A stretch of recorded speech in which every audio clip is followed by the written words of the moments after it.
નમસ્કાર વિદ્યાર્થી મિત્રો, ધોરણ 7 વિષય સામાજિક વિજ્ઞાન નવા પાઠની શરૂઆત કરીશું. વિદ્યાર્થી મિત્રો, પાઠ નંબર 8, તેનું નામ છે 18મી સદીના રાજકીય શાસકો.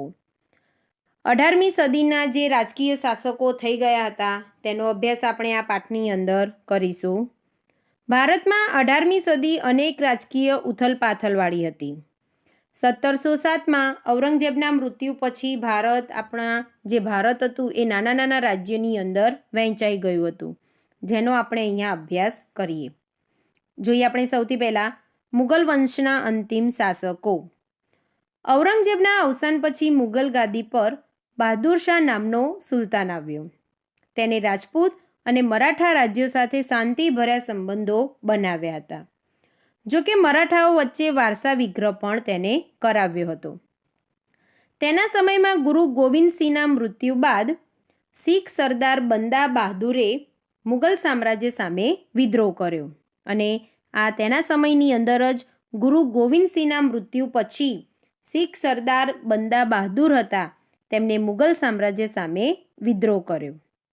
બહાદુર શાહનું અવસાન 1712માં થયું હતું. ઈસવીસન 1712ની અંદર આ બહાદુર શાહનું અવસાન થયું. જહાંદર શાહ ગાદી પર આવ્યો અને તેમના પછી જહાંદર શાહ એ ગાદી ઉપર આવ્યો.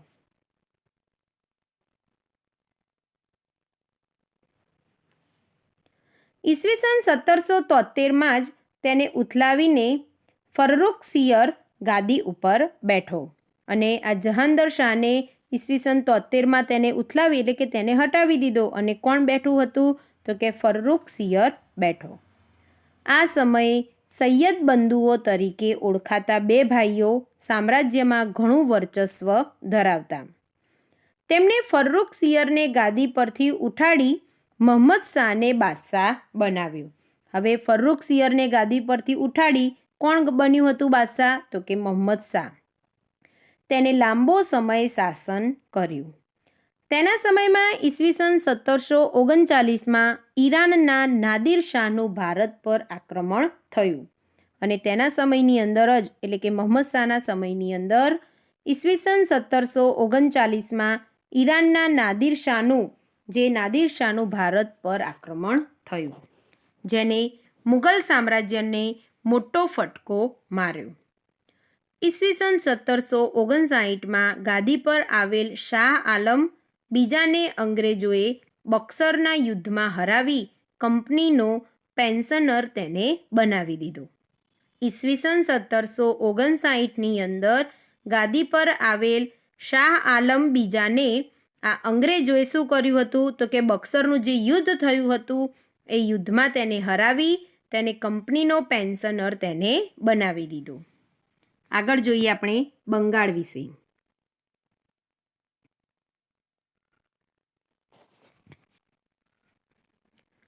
મુર્શિદ કુલી ખાં અને અલી વર્દી ખાંએ બંગાળમાં સ્વતંત્ર રાજ્યની સ્થાપના કરી.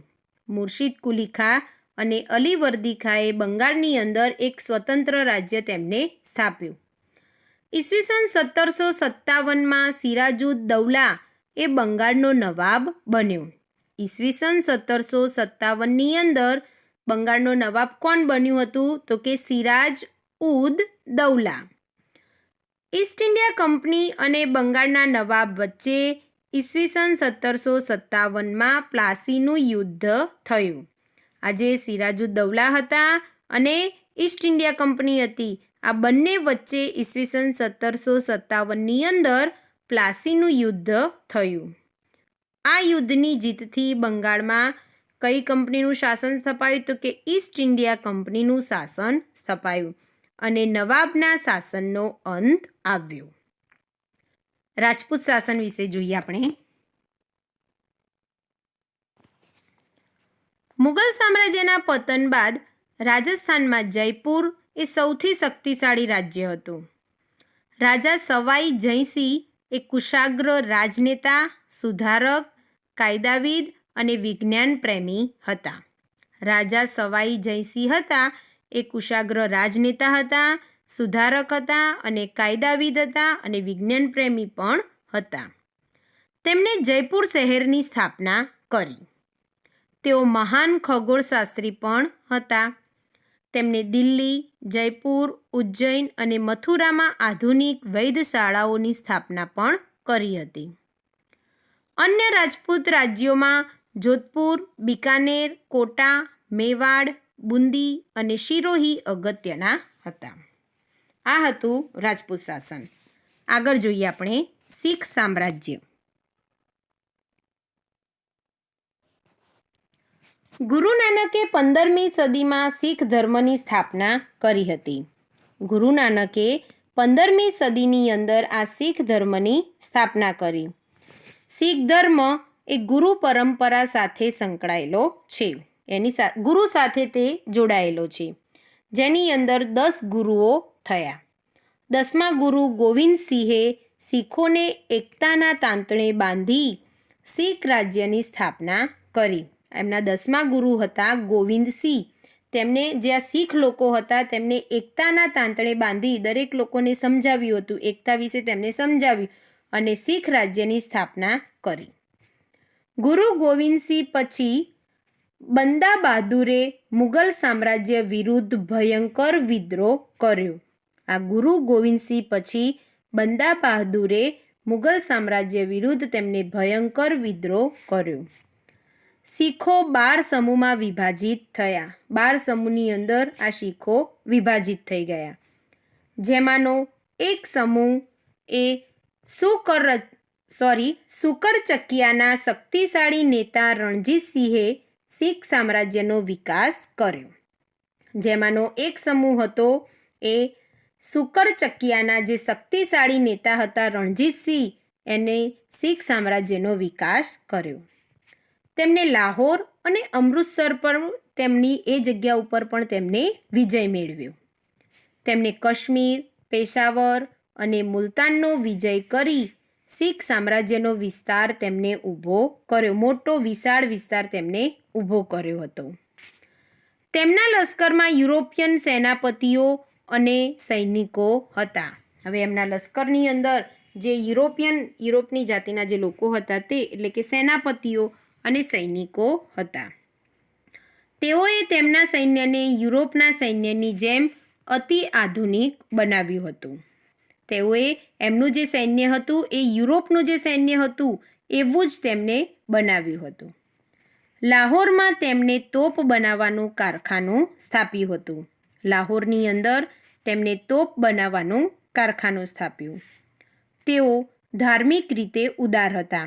ધર્મની દ્રષ્ટિએ તેઓ ઉદાર હતા. જો કે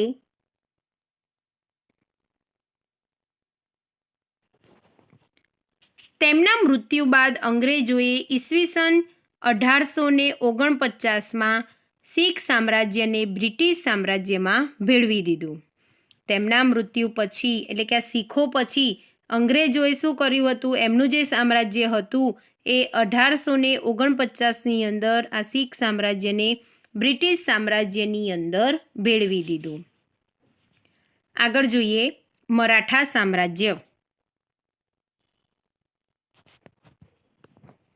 17મી સદીના મહાન શાસકોમાં છત્રપતિ શિવાજી અગ્રસ્થાને છે. હવે આ મરાઠા સામ્રાજ્યની અંદર 17મી સદીના જે મહાન શાસકો હતા એમાં છત્રપતિ શિવાજી આગળ સ્થાને છે. બીજાપુરના સુલતાન, મુગલ સમ્રાટ, ઔરંગઝેબ, પોર્ટુગીઝો વગેરેને હંફાવીને શિવાજીએ એક સ્વતંત્ર રાજ્યનું નિર્માણ કર્યું હતું. છત્રપતિ શિવાજી મહારાજના નેતૃત્વ હેઠળ મરાઠાઓએ દખ્ખણમાં છાપામાર યુદ્ધ નીતિ અપનાવી. આ છત્રપતિ શિવાજી મહારાજના નેતૃત્વ હેઠળ તેમની નેતાગીરી નીચે આ મરાઠાઓ જે હતા એમને દક્ષિણની અંદર છાપામાર યુદ્ધ પદ્ધતિ તેમને અપનાવી હતી. તેમણે સ્વતંત્ર રાજ્ય માટે કુશળ, કાર્યક્ષમ અને પ્રજાહિતકારી શાસનતંત્રની સ્થાપના કરી. આ સિદ્ધિઓની સાથે શિવાજીનું ઉચ્ચ ચારિત્ર અને ઉદાર નીતિઓ પણ સામેલ હતી. છત્રપતિ શિવાજી બાદ શિવાજીના જે પૌત્ર હતા શાહુ, એ શાહુને ઔરંગઝેબે કેદ કર્યો હતો અને ઈસવીસન 1707ની અંદર એટલે કે 1707 પછી શાહુ છૂટતા તેમના જે કાકી હતા તારાબાઈ, એ બંને વચ્ચે વારસા વિગ્રહ ફાટી નીકળ્યો. શાહુ સાથે સંકળાયેલ પેશવા બાલાજી વિશ્વનાથે આ શાહુની સાથે હતા બાલાજી વિશ્વનાથે શાહુને વિજય અપાવ્યો. તેમના સમયથી મરાઠા રાજ્યમાં પેશવા પ્રથાની શરૂઆત થઈ. આગળ જોઈએ આપણે ચિત્રની અંદર વિદ્યાર્થી મિત્રો તમને અહીંયા છત્રપતિ શિવાજી બતાવેલા છે. આગળ જોઈએ હવે બાલાજી વિશ્વનાથ વિશે. બાલાજી વિશ્વનાથ પ્રથમ પેશવા હતા. બાલાજી વિશ્વનાથ એ પ્રથમ પેશવા હતા. તેમણે મરાઠા રાજ્યનો વિકાસ કરી તમામ સત્તા પોતાના હાથમાં તેમને લઈ લીધી અને ઈસવીસન 1720માં તેમનું અવસાન થતાં તેમના પુત્ર બાજીરાવ પહેલો એ પેશવા બન્યો. 1720માં બાલાજી વિશ્વનાથનું મૃત્યુ થયા પછી તેમનો જે પુત્ર હતો બાજીરાવ પહેલો એ પેશવા બન્યો. તેઓ કુશળ યોદ્ધા અને ચતુર રાજનીતિજ્ઞ હતા. અને હોશિયાર એટલે કે ચતુર રાજનીતિજ્ઞ તેઓ હતા. તેમણે ઘણા મુગલ વિસ્તારો મરાઠા સામ્રાજ્યની અંદર ભેરવી દઈ મરાઠા રાજ્યનો વિકાસ કર્યો હતો. તેમણે માળવા, ગુજરાત અને બુંદેલખંડ પણ જીતી લીધા હતા. એટલું જ નહીં, તેમણે હૈદરાબાદના નિઝામને પણ હરાવ્યો હતો. હૈદરાબાદનો જે નિઝામ હતો એમને પણ હરાવ્યો હતો. તેમણે મહારાષ્ટ્રને એક મહાન મરાઠા સામ્રાજ્યમાં પરિવર્તન કરી દીધું. તેમણે મહારાષ્ટ્રને એક મોટા મરાઠા સામ્રાજ્યની અંદર તેમને ફેરવી દીધું. ઈસવીસન 1740માં તેમના અવસાન બાદ તેમના પુત્ર બાલાજી બાજીરાવ પેશવા બન્યા અને 1740ની અંદર તેમના મૃત્યુ પછી તેમનો પુત્ર હતો બાલાજી બાજીરાવ પેશવા એ બન્યા. તેમણે બંગાળથી લઈને મૈસૂર સુધીના વિજયો પ્રાપ્ત કર્યા. તેમણે બંગાળથી લઈને છેક મૈસૂર સુધીના તેમને વિજયો પ્રાપ્ત કર્યા. આગળ જોઈએ. ઈસવીસન 1761માં ઈરાનના શાહ અહેમદ શાહ અબ્દાલીએ ભારત પર આક્રમણ કર્યું. 1761ની અંદર ઈરાનના જે શાહ અહેમદ શાહ હતા અબ્દાલી તેમને ભારત પર આક્રમણ કર્યું. મરાઠાઓ અને અબ્દાલી વચ્ચે પાણીપતનું ત્રીજું યુદ્ધ થયું. પાણીપતનું ત્રીજું યુદ્ધ કોની વચ્ચે થયું? તો કે મરાઠાઓ અને અબ્દાલી વચ્ચે થયું, જેમાં મરાઠા રાજ્યની હાર થઈ. હારના સમાચાર મળતા આઘાતથી આ બાલાજી બાજીરાવનું અવસાન થયું અને આ યુદ્ધે મરાઠાઓને નિર્બળ બનાવી દીધા. પરિણામે ભારતમાં બ્રિટિશ સત્તાનો ઉદય થયો અને તેથી ભારતની અંદર આ જે બ્રિટિશ સત્તા આવી હતી, અંગ્રેજ લોકો જે આવ્યા હતા તેનો ઉદય થયો. આ પાઠ આપણો વિદ્યાર્થી મિત્રો અહીંયા નાનો હોવાથી એક વિડીયોની અંદર પૂરો થાય છે. સ્વાધ્યાયની PDF તમને મોકલીશ.